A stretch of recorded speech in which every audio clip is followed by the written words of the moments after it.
Hey, do you want to talk about one of the most influential albums of our entire adolescence? Yeah, I do. Cool. Let's do it. Okay.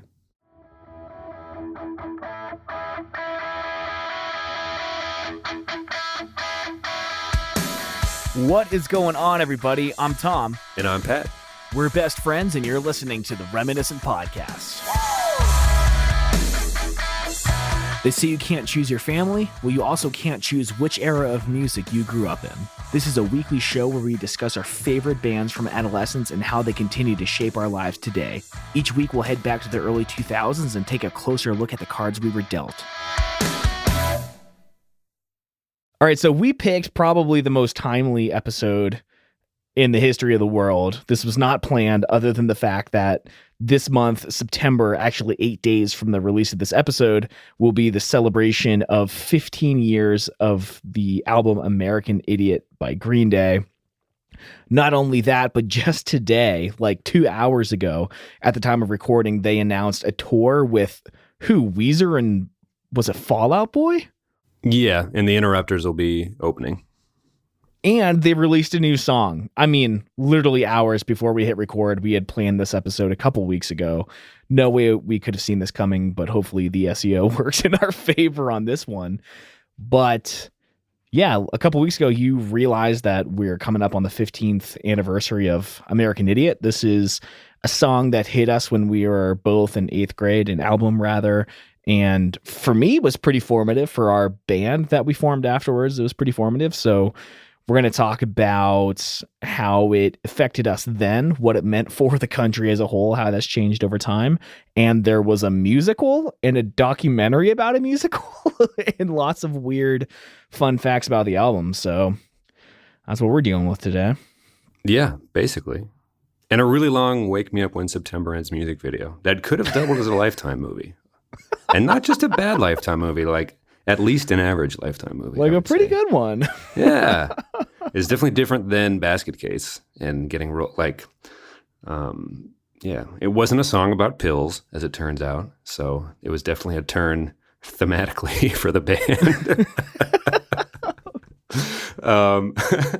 No, what's your first I would say this. My first memory was, I think maybe freshman year, two brothers that went to school with us, the Gordons, showed up as Billy Joe Armstrong and the bassist or Trey Cool or something for Halloween kind of the fact that they're both some curly-headed fellows, and they had straightened their hair and gone full eye makeup and everything, which was, at the time, seemed pretty wild. It was like kind of a, 5 years later, hair straightening had become pretty common, I think, at a lot of local scenes across America as the aughts got weirder and weirder, which is kind of the genesis of this show overall, discussing the tight pants and whatnot. But I would say this was kind of my first memory. It was like, oh wow, we're doing that. We're definitely toying around with some interesting new concepts here. Where did you first hear it?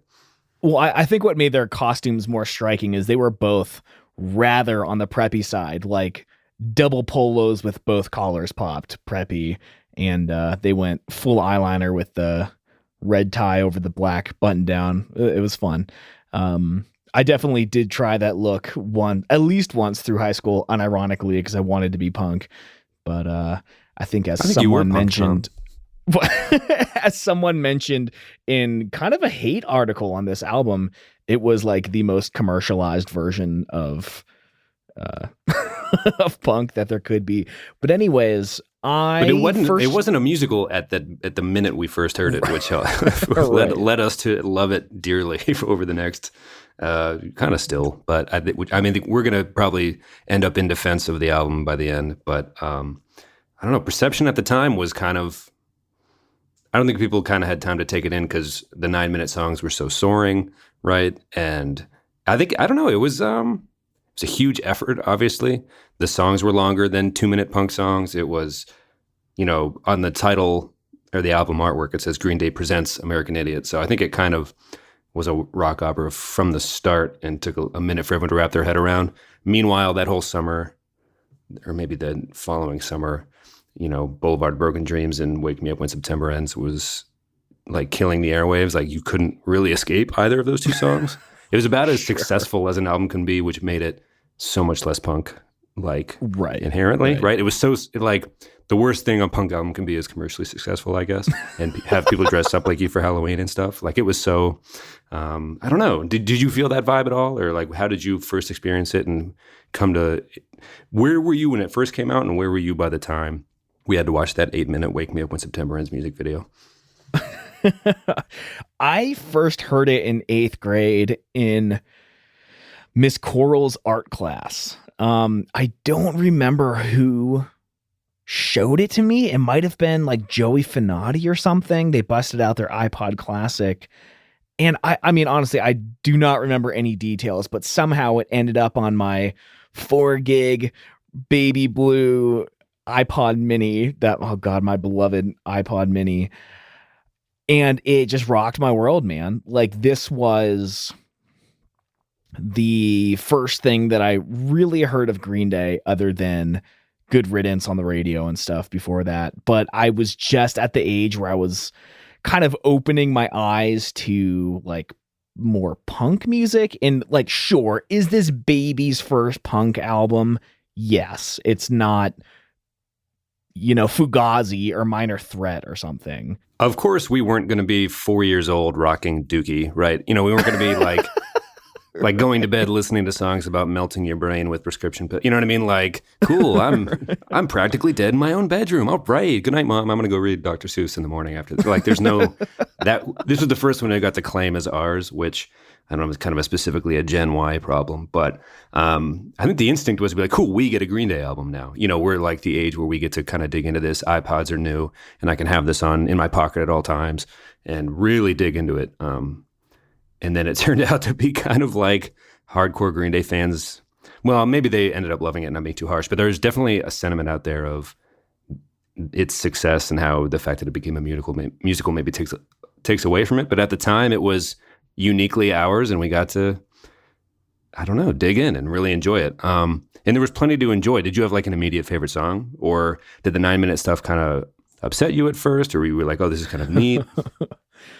I mean, I loved it all. I loved every minute of this album because, again, this was like Baby's first punk album. Well, you even wrote, so like, I distinctly remember you at your mom's house in Westville on like the east side of Erie.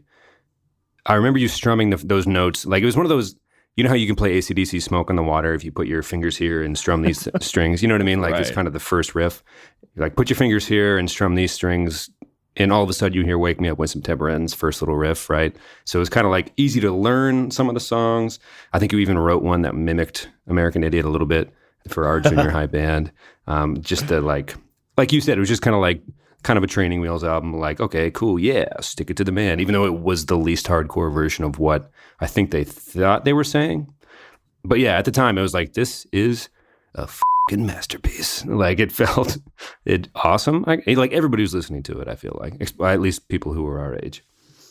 Well, it sold how many copies? 14 million copies. So enough people. Well, you wanted to run a few numbers because like we weren't sure how Dookie and them would have stacked up, but because this one obviously blew up, but the other ones, I mean, they're Green Day for a reason. Like, those 90s albums also sold tremendously.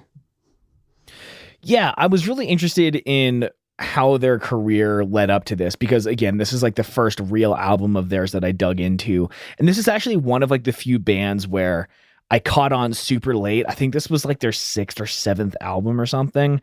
And I went back through their whole discography and just took in everything. Like, it was like a whole new world opening up for me. And I wasn't really sure like what their commercial success was like leading up to American Idiot. But Dookie remains their best-selling album, 1994, with 20 million copies sold. I don't know why, but I never would have expected it to be that successful. I mean, granted, it is my second favorite album of all time, but I didn't know it was like, if American Idiot seemed to like just dominate society in 2004. I can't even imagine what 1994 was like when Dookie came out. Well, the Rolling Stone article that highlights this hella mega tour with the Fall Out Boy, Weezer, and Green Day and the Interrupters that's going to go to Europe and come back across the U.S. next summer in like this giant stadiums tour.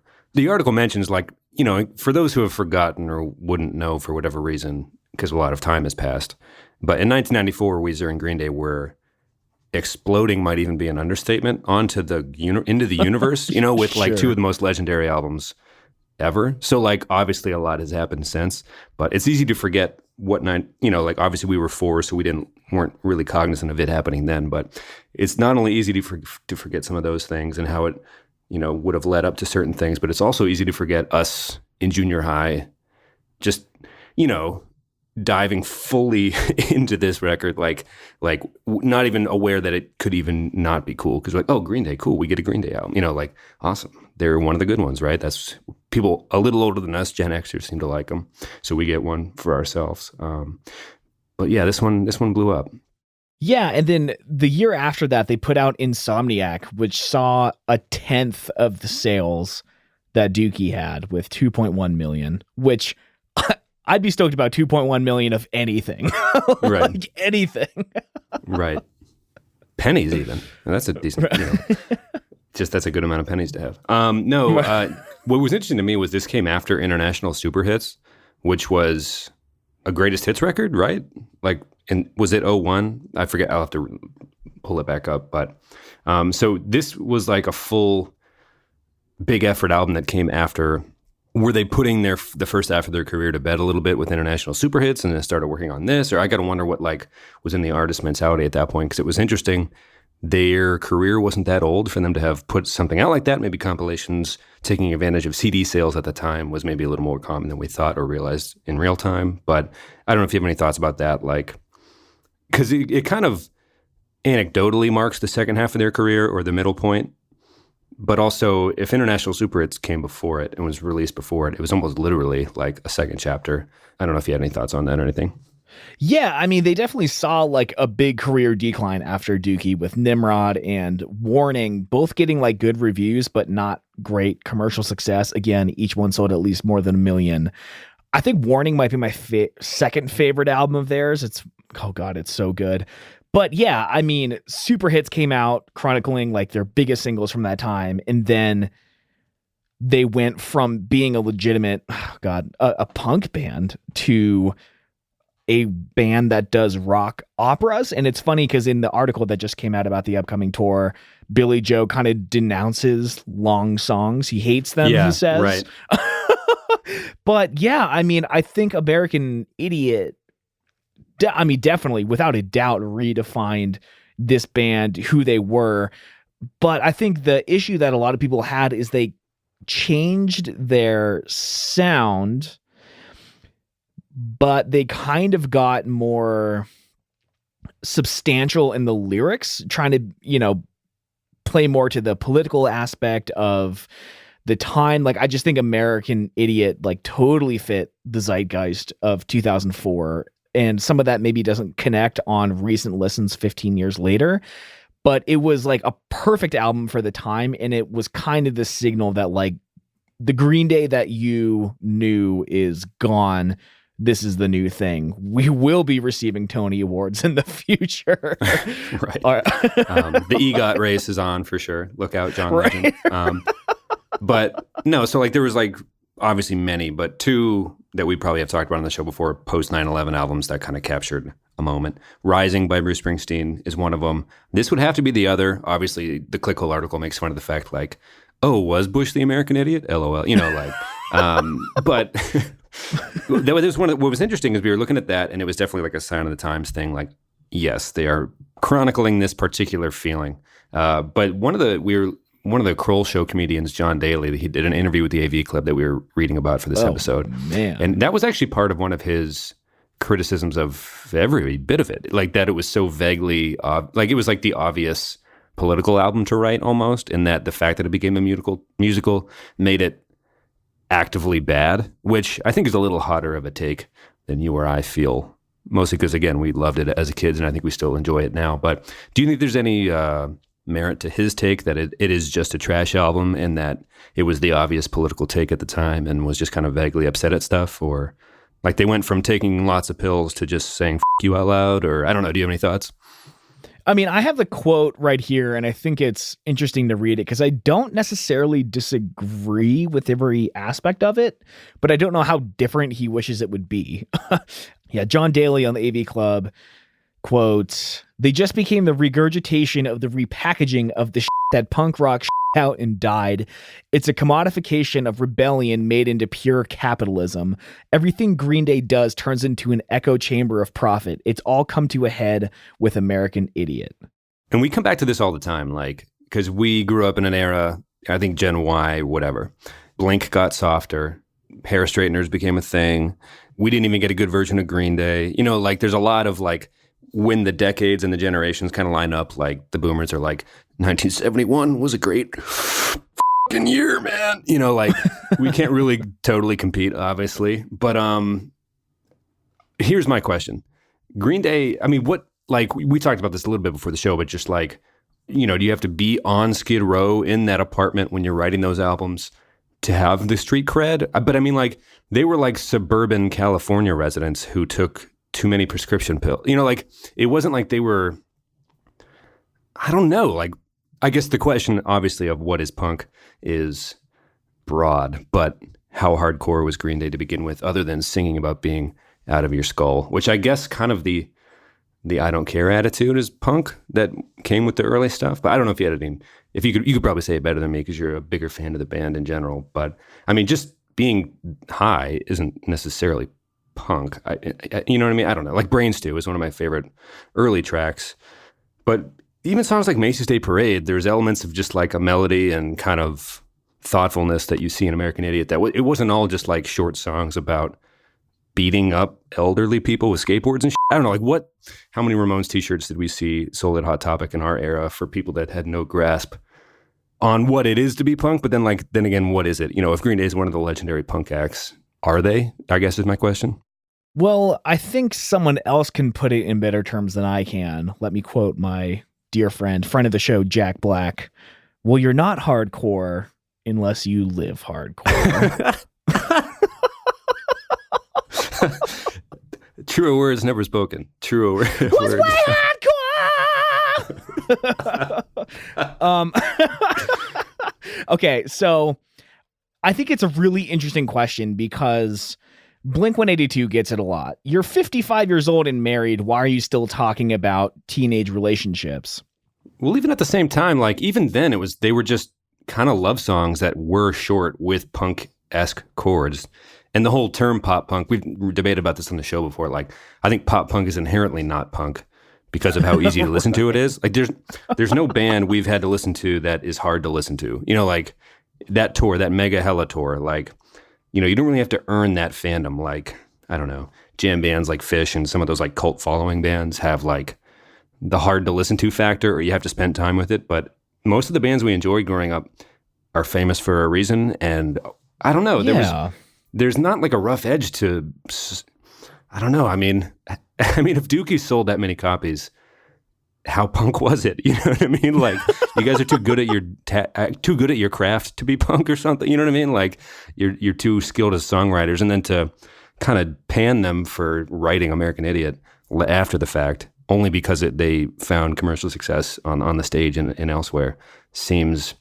I guess I'm just wondering where everybody lands on this, and if we're just using a couple quotes we found here and there to try to, but I think that's why we're doing the show 15 years later, is like, how has it aged? How do people view it? I think you and I personally both still get maybe a one every couple years, every 6 months listen out of it. Is that accurate? You know what I mean? Like, I think people our age would tend to still very much enjoy it. I think the whole, like, did they sell out? Are they still punk? Are they whatever? Are they allowed to sing about these notions since they're successful? I think it's really interesting because being in a band, being in Green Day, no matter which way you look at it, it is Billy Joe and Trey Cool's and Mike Dirnt's job. It is their job to be successful. It's their job to sell albums. Now, they came from this like punk background, and sure, they're not like punk anymore because like how many billions of dollars do they have in their bank account? I think by definition, their lifestyle is no longer punk, but their job is to sell millions of records, which means You need to make music that's appreciated by the millions, like the general public, but you can still put this bit of yourself and your personality into these what are essentially pop records. And I think that's where we get pop punk. I always said, like, my old band was uppercase pop, lowercase punk. It's punk inspired, but it's not fucking punk. It's a pop record. But the themes stem from this kind of like pseudo punk background, whatever, just because they're not shooting meth on Skid Row. I don't think the argument is that they are punk or that this is a punk record. It's just like it's inspired by. And I think it's so interesting that people hold musicians to this different standard of like, I can't believe they would sell out and want to make millions of dollars. It's like they're doing their job. Like, a lot of songs aren't written from exactly true experiences. Everything is inspired by something, packaged into something that will hopefully be commercially successful. And punk bands are held to these really weird standards. And I think if you just look at it as like, they are clocking in, they're punching their card, they're going to work, they're writing the least offensive possible album about politics so that it can reach the most people, it's exactly what it needed to be. Well, I don't even know if that would have been the goal. I mean, it appears that the goal was to have a rock opera type effort, whether or not they intended it to reach the stage or not. I mean, there is reoccurring characters, St. Jimmy, Jesus of Suburbia, stuff like that. Whatsername?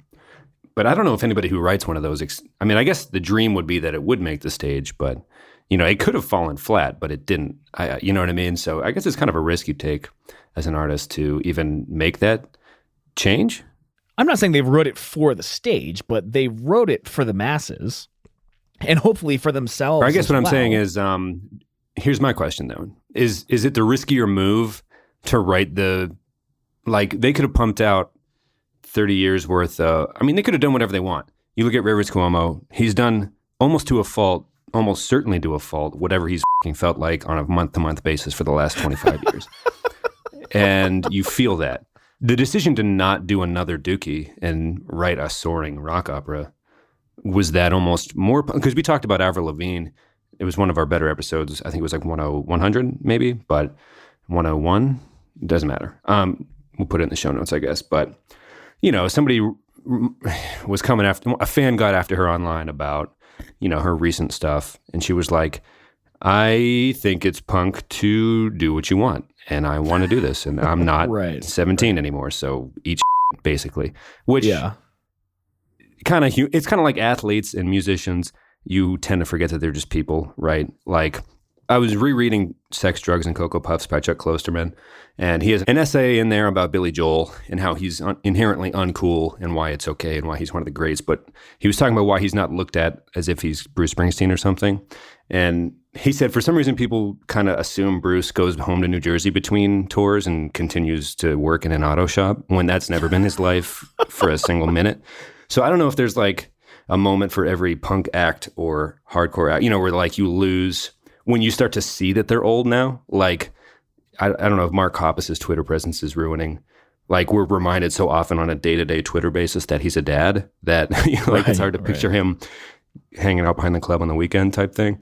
But so I don't know, like, here's my question. Based on that Avril quote, was it more punk to do that utter shift and be like, oh, here's going to be a globally recognized future Broadway Tony Award winning rock opera? Like, how many people are like, we're writing this rock? Like Titus Andronicus a few years ago, did a triple album, but it didn't probably go as far as they'd hoped. As much effort goes into recording that much fucking music, you know? So good on them for it succeed. Would it have, you know, it's like, it gets so stupid in semantics about defining this and that, but it could have just as easily not succeeded because of how big of a shift it was, but they nailed it, right? I mean, like, they nailed it so hard that it's hard to comprehend. I mean, even sorority girls were putting Wake Me Up When September Ends on their playlists that next fall. Right, you know what I mean? Like, it became, well, it's like the one slow song that became the joke, we're graduating from high school song.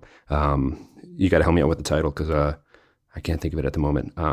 Oh, Good Riddance. Yeah, so like Good Riddance was even a victim of its own success. Like they've always had that talent within them, and it's like they're too good of songwriters to be punk or something. I don't know. Like I just think I think the argument could be made that it was kind of badass to make that switch, and the fact that it was considered good and went on to the stage and everything is kind of like, I'm just saying, put some credit where credit's due. They're Green Day for a reason, I think is what I'm trying to say. Because I do want to defend the effort, I think, ultimately on this pod. Would you agree? I don't know. Where are you at on all that? I think it's fair to call it a rock opera. I don't think it's super fair to call it a concept album, because if we're looking at it in that way, it was a little up and down as far as like thematically so. But I do think the fact that, you know, they were pretty commercially unsuccessful for nearly a decade after Dookie came out. And then some people try to credit it to the Pop Disaster Tour, which is where they went on tour with Blink-182. There was a really good documentary called Riding Advance with Boys. It was about like the opening band that toured with them. Some people credit that to their reemergence into this scene, kind of propelled by Blink-182's kind of waning success as well. I mean, a huge part of me just like doesn't care what people want to call it. It's just a good record, and I think the commentary should kind of start and stop there in terms of what is this, how should it be perceived.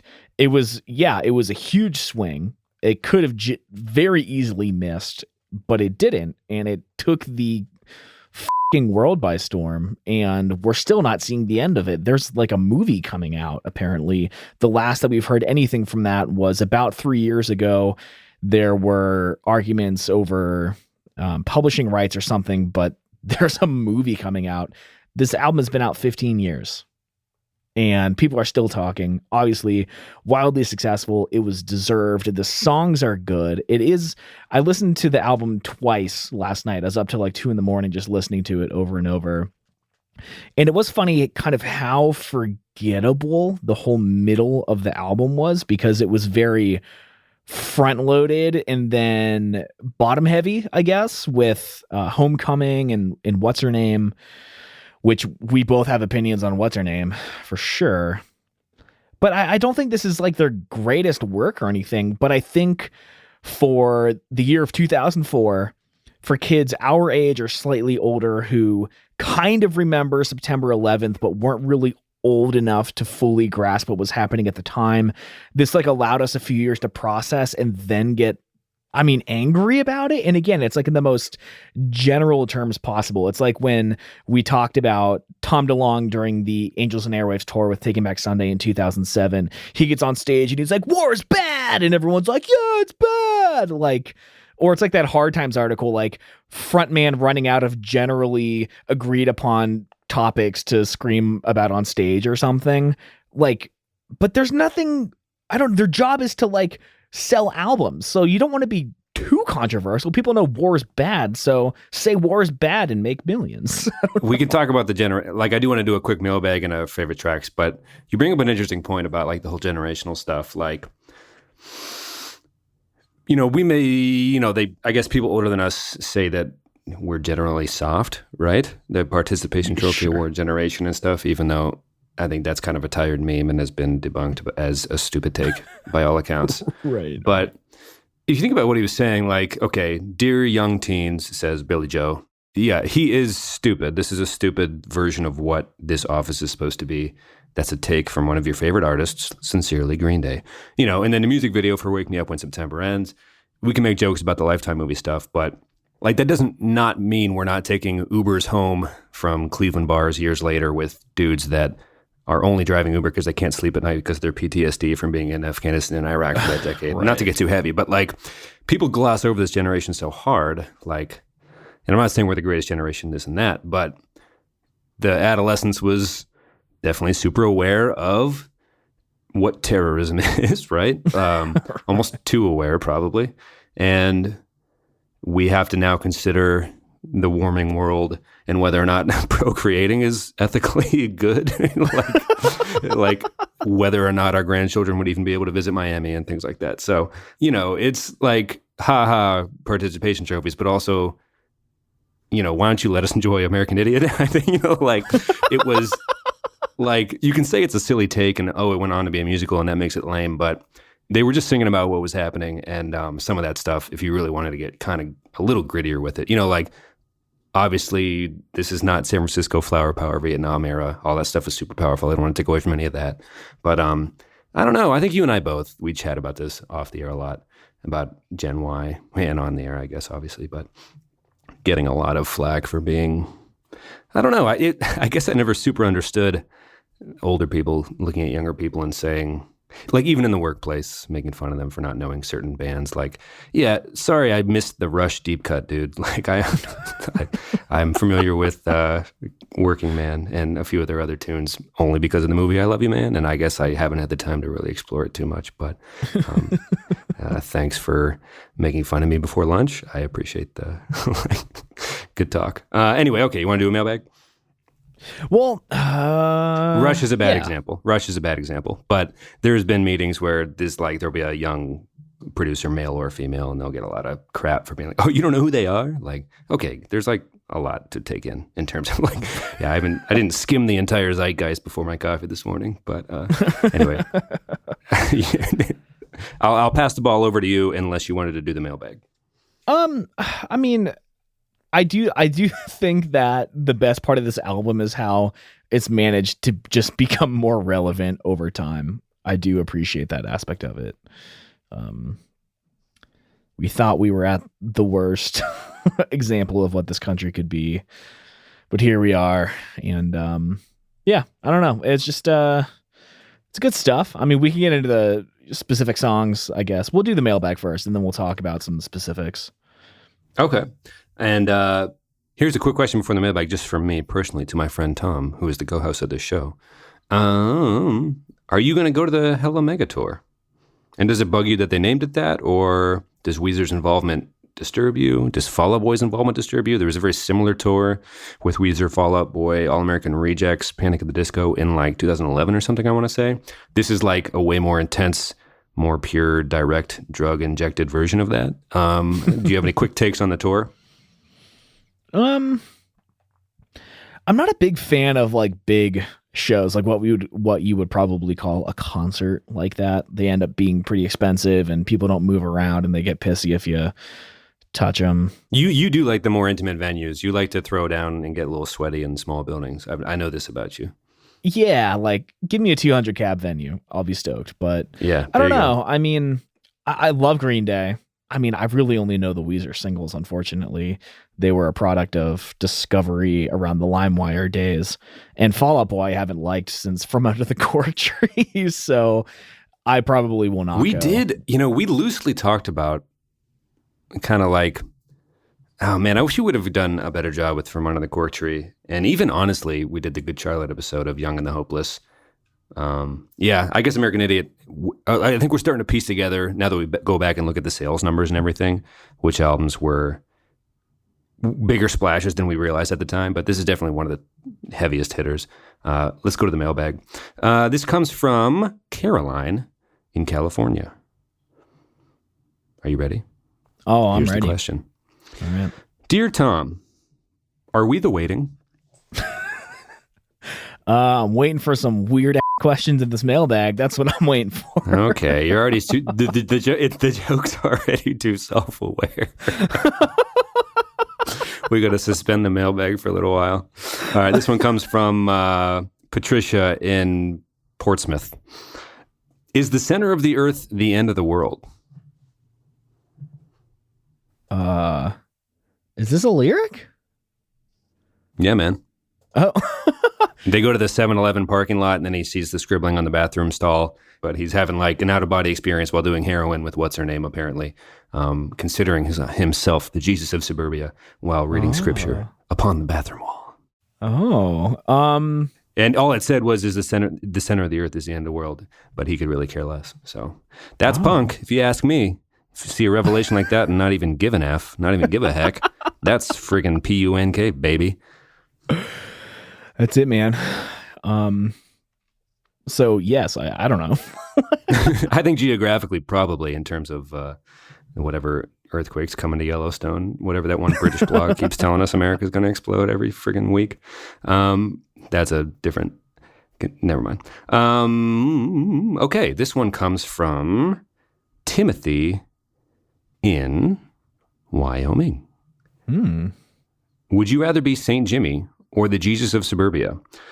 Now, the mail came in. I don't know if he means in terms of the characters in the actual musical itself or just before you would have possibly comprehended who meant who on the album. I don't think it's as clear on the record as it might be in the stage version. I don't know if you feel the same way, but yeah, who would you rather be? Oh, I think St. Jimmy's a meth head. God. Is St. Jimmy real? I think or is he an apparition of the heroin binge? No, I think it's Billy Joe's like looking glass version of himself. I believe. Yes. Okay. On the alter ego. Okay, but he considers himself the Jesus of Suburbia, the king of the pills. I think I'd rather be St. Jimmy too. And you get to be kind of not real. This one comes from Katie in Asheville. Dear Tom, hi, LOL. Have you walked the Boulevard of Broken Dreams? Was it a long walk? Are your feet okay? Do you need me to rub them? Give me the Novocaine, LOL. Katie in Asheville. Yeah, you can rub my feet if you want. I've definitely been a sad boy before. Touch those tootsies. Let's go. Oh my God. This is the first time you've like gone full tilt, full send into the gross foot question at the end of the mailbag. And I don't know which version I like better anymore. But anyway, that was fun. Was it? Who knows? Track list. Favorite 3 songs? We did this. Well, we did our Taylor Swift album review Lover last week. I think I'll ask a similar question here today. Do you have a top 3 favorite tunes from American Idiot? Oh, it's hard, man. I mean, I think definitely American Idiot. Wow. Okay. No, I'm not sorry. I that's the worst game to play. Hey, what are your favorite things? Idiot. I shouldn't immediately after you. Like, you're allowed to like that song, man. A lot of people do. It made the Madden soundtrack. I think in this order, Whatsername is my favorite. Oh, yeah. Then American Idiot, which is one of the first songs we played together as a band in 8th grade. And Wake Me Up When September Ends is actually the first thing I've ever played on a guitar. I played the solo, which the solo for American Idiot is also one of the first things I ever played on a guitar. And I just think it's funny that this band is so, I don't want to say elementary, but where the solos are the first thing that you can learn how to play. I just think that's kind of quaint and funny. Wake Me Up When September Ends is a sneaky, easy cover song. If you look at all the individual parts together, it's like a beautiful song, but the music itself is, anyone can kind of get after it, which was nice for 8th graders who owned electric guitars. Yeah. So American Idiot, Whatsername, and Wake Me Up When September Ends. Okay, I like it. I agree, number 1, Whatsername. I don't know if you want to talk about that now, or sorry for cursing so much. I know it just makes like tougher edits for you later, but it is terrific. It is a really good, underrated Green Day song, I feel like. So that's my favorite. It's, Long December by the Counting Crows. I talk about it all the time on this pod as one of those songs that just put you in a weird place, even if it's 2 p.m. and you're driving to the grocery store and it comes on the radio. You're like, God, darn it. I don't need this right now. I don't need this in my life. It's like, we talked about this joke before on the show, but like, it should be an excuse not to go to a party that night if you've just watched Sleepless in Seattle or something, or like, I don't know, Whatsername came on my shuffle and I'm just in a weird place. So no thanks. So it's definitely one of those tunes for me. It might be worse than Long December, depending on the day. I'm going to say my number 2 is Boulevard of Broken Dreams. I think it immediately, immediately became a popular LimeWire download, where the mashup with Oasis's Wonderwall. I think both songs, the cred of both songs took a hard tumble after that mashup on LimeWire became kind of popular, because they kind of became caricatures of themselves, and frat dudes played the Oasis stuff more at parties like in the ensuing years. It was like the easy acoustic song to learn. And what sucks is their beautiful songs, they get kind of cheapened by their own success, similar to the high school graduation one. I keep forgetting the name of it, Green Day Road. But that I don't think you should take the credit away from the fact that thing owned the airwaves. It was probably the biggest hit on the record, I think. Would you agree? Probably, yeah. Yeah. Let me give that some more some more praise. At my mom's wedding, I was with my cousin Cody, who's probably 15 years younger than me, and he really wanted to request a song to play at the wedding, and he's like, I just requested Boulevard of Broken Dreams. The best wedding song ever, dude. He knew that I like Green Day, so he was like trying to like connect or something, but I just like tried so hard not to laugh in his like 13-year-old face. Okay, here's the question. What's the best, most appropriate wedding? Like, if one of these songs was going to get played at a wedding, which and why? I guess if someone was slow dancing to Wake Me Up When September Ends. I was thinking Green Day songs at all. I'd say King for a Day.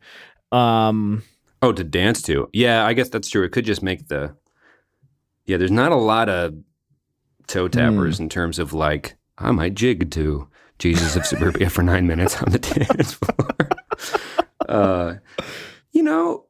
If there was kind of like I could see doing a slow dance to Give Me Novocaine, but again, no, the subject matter is rough. I would say someone would have to love Green Day, and Wake Me Up When September Ends is a pretty song. It would have to be the bridegroom song to dance to that, I think, if it was going to make the wedding, which I would have to assume it has, unless someone was trying to make Holiday work or forcing it, or She's a Rebel or something. If like one of the bridesmaids walked out to She's a Rebel or something, I'm not sure. Okay. I do love those like Who Wants to Be a Millionaire memes, but instead they make fun of artists' lyric tendencies. There's like a Queen one, but the Green Day one is like, she blank blank blank. A is a rebel, B is a saint, C is an extraordinary girl. Just like she screams Billy in silence, Joe describing like... just describing What's-Her-Name throughout the album over and over. But I think Holiday, one of the fake mailbag questions was going to be, does the representative of California have the floor, yes or no?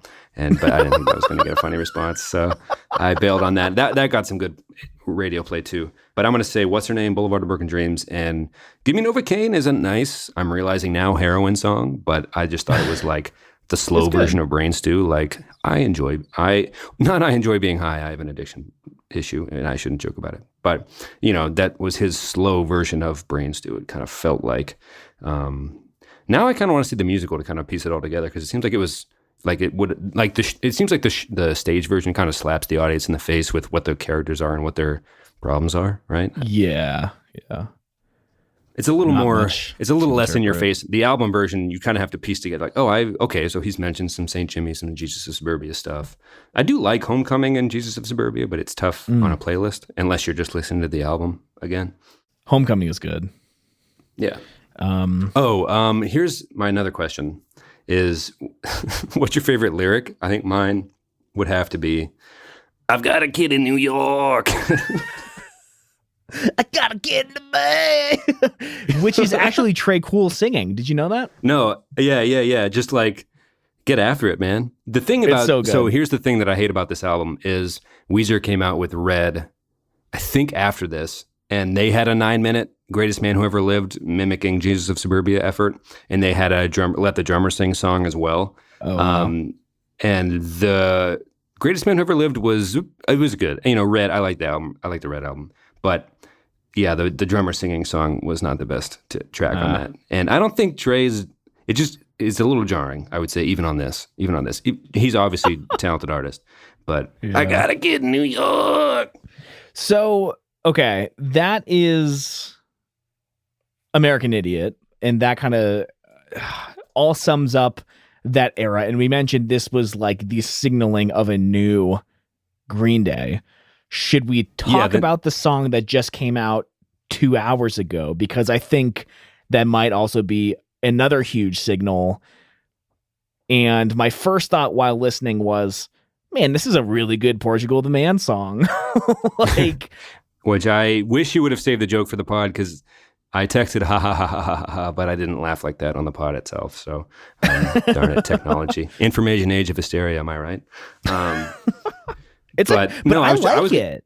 Yeah, Nice. Apparently, based on the Rolling Stone article we both read that just got published today, highlighting, what the tour is, the people involved. It seems like they're all kind of recalling big time metal tours with Guns N' Roses and Metallica and some of those big stadium efforts.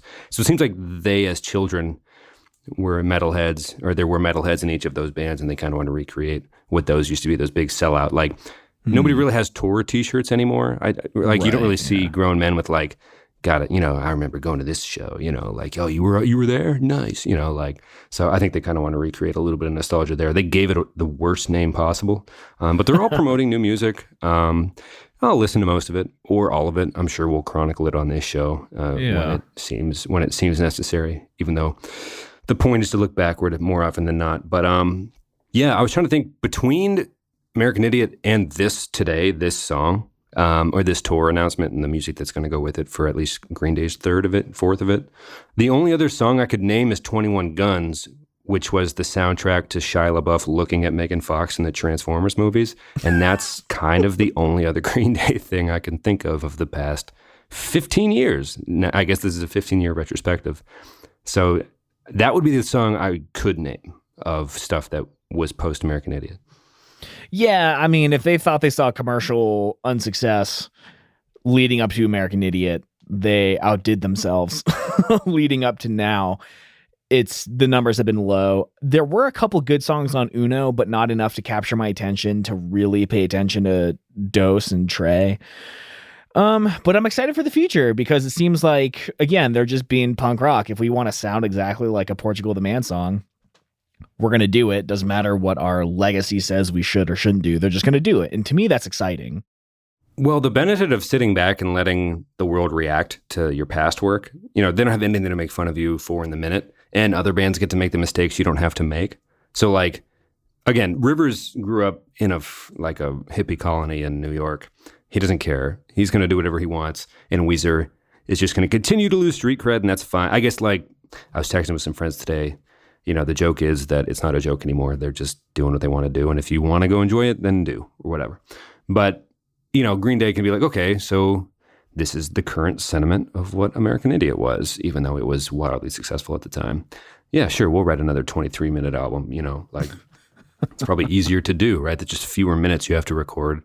Yeah. The songs don't have to be as complex, I guess, necessarily, or maybe they are more complex because it's a smaller space you have to combine your thoughts into, but I'm excited as well. I think, do you have any final thoughts on recapping the album itself, or where did you want to take it from here? Yeah, I mean, my final thoughts are just that I think this album filled a really unique space in the time. Like I said, it kind of captured the zeitgeist of the moment. I think it's interesting how, on one hand, that moment seems to have passed, but also, like I said, it becomes a little more irrelevant with our current presidency. So it's interesting. I mean, I don't feel myself like needing this album anymore like I do Dookie, which I still really love. Even Warning, I fucking love that record. I'm glad it happened. I'm glad it's here. I'm glad that it opened my eyes to so much that was out there, not only in their discography, but other related acts. But I don't feel myself needing this album like I used to. Yeah. Are there any songs that remain on playlists and stuff, like kind of not lingerers any songs that linger on your like normal listening schedule nowadays? I'm not a playlist guy. I pretty exclusively just listen to albums, but Whatsername has remained in my head since. Are we doing this? Are we doing it real quick? What? Just Whatsername fucking rocks. It's so incredible. Good. It's so good. So we were going to write a piece for the website, and we're probably going to. It's probably going to be all over the place, but it's the best Green Day song. Except that it obviously isn't. But also, is it not? I don't know. Who's to say? It's a bop.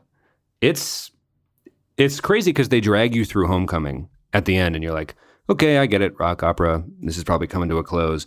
And then you hear those two chords, and that drum beat comes in, and there's two chords, and they're like, oh, okay. Turns out there's another song on this record. Yeah. And it's kind of like, thought I ran into you, and then you're like, interesting. Yeah. Sad. Interesting and sad. No. no, no, like, damn it, no, because you're all like, wow, that was a wild ride. Thanks, St. Jimmy. See you later. And then you're like, not so fast. Like, right. We're taking you right back down to hell with us. So we joked last week about the song False God on Lover by Taylor Swift, how you should need a license to, play a sax on like that on a pop song. It's kind of the whole genesis or the whole reason why High Fidelity is a movie or a book first, obviously. But, you talk about video games, but you talk about 13-year-olds listening to Whatsername on repeat for hours on a road trip. And that's the real problem. So not a new take at all, but that was definitely one of those songs for sure.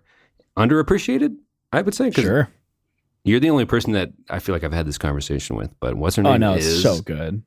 So good. GD incredible. It's really good, but really bad. It's kind of like you don't want to mess with it. It's like an unstable element or something. You know what I mean? It's like on the bottom rung of the periodic table. You don't want to with it, but you want to acknowledge it's there and that it's powerful. And any chemist would laugh hard, like, what an idiot. But that was me trying to explain how I feel about it. So got me some slack. Anyway, those are most of my thoughts, I guess. Do you have a song of the week? Or did you want to wrap it up? Or where did you want to go from here? Oh, I'm wrapped, my friend. Oh, you're wrapped. Oh. Yeah. Wrap it up. John. So, song of the week. I found a new artist called H1, and there is a song called 1844. It's some lo-fi hip hop that I've been enjoying lately. It's just a super mellow song. I've had a rough week, man. It's honestly the worst I felt in a long time. I don't know if that's a direct relation to how many times I've listened to Whatsername over the past week, but oh god, yeah. What's your song of the week? Well, what stinks is we just did the Lover episode, so those are what I've been really listening to prep for that episode and everything. Yeah. There is, over the summer listening, I'm trying to catch up. I tried to write down everything that I was listening to.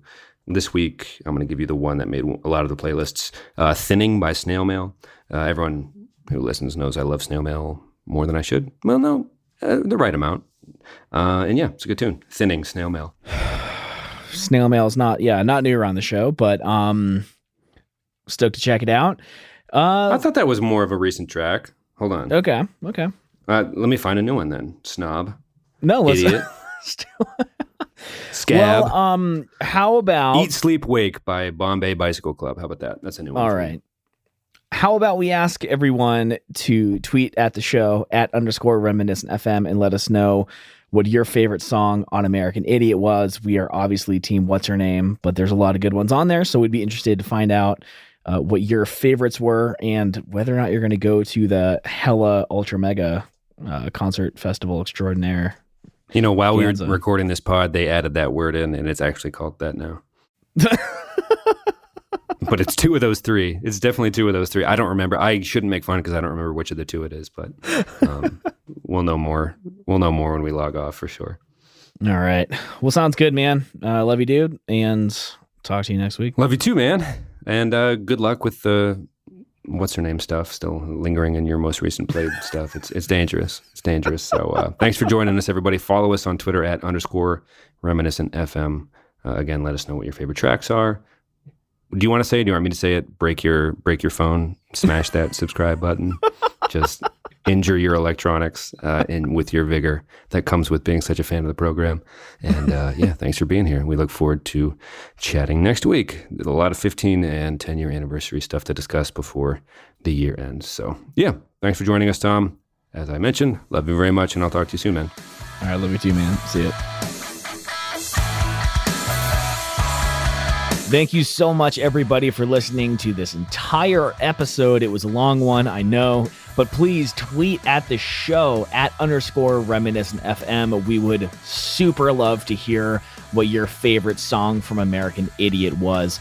And if you have the time, leave a review for the podcast. I don't know if it really helps anything, but it makes us feel good.